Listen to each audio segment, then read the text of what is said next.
Post-race blues aren't just a myth, they are proper real stuff. What usually happens is we do our key race, we train for months and months, and then we do our race, we finish, and then very quickly after that, we fall into a bit of a hole where we lose motivation, we start to feel tired and fatigued, unmotivated, and then it all kind of just falls apart. How do we fix it? It's pretty simple. Welcome to Ignite IQ.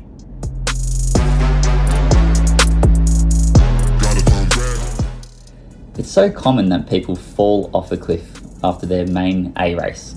They train for months and months and months, put all their energy into it, do the race, and then suddenly next minute, they've just fallen off the face of the earth. They can't be motivated training, they've lost all their enthusiasm from racing, and they just fall into a bit of a hole. But it's pretty easy to fix, and it's all about being proactive. It's really important before you hit your key race that you come up with a future plan. What are you doing after this race? Lock in some events, lock in a bit of focus, and understand what you have coming up afterwards. This is really going to help, especially after the race, where you know that you have to back up into a new race, and it's important that we keep the body moving and recover well from that key race. It's definitely important to have a bit of downtime, so allow your body to recover, bring the reins back a little bit, maybe even have a few days off or a week off, or sometimes even 2 weeks off. But if you have something in mind, you have a focus for after that key race, you'll find it much easier to get yourself back up and running again. Racing very often is extremely important if we want to do well in races. We need to be regular. If we don't race very often at all, we get a little bit rusty. And then we can't really expect ourselves to do really well in our key race if we haven't had a few hit outs in between.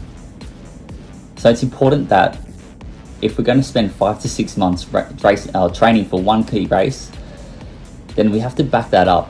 We have to back it up and keep racing, keep exposing ourselves to this experience, learning, progressing, backing yourself, finding positivity, finding ways that you can improve. But we can't do that if we fall off the face of the earth. We train for 5 to 6 months, then we drop out for 2 to 3 months.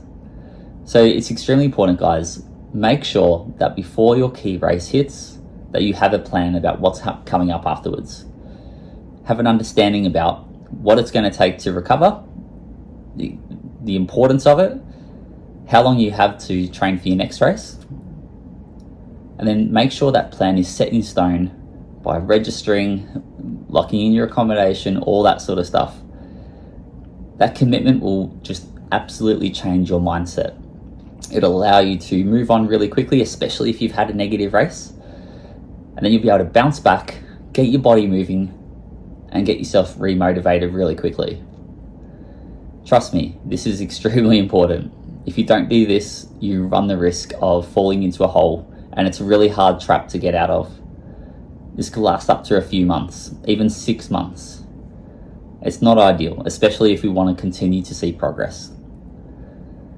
So go ahead, start looking at the calendar, start locking in some exciting new plans, and make sure that you're ready to move on quickly from your next race.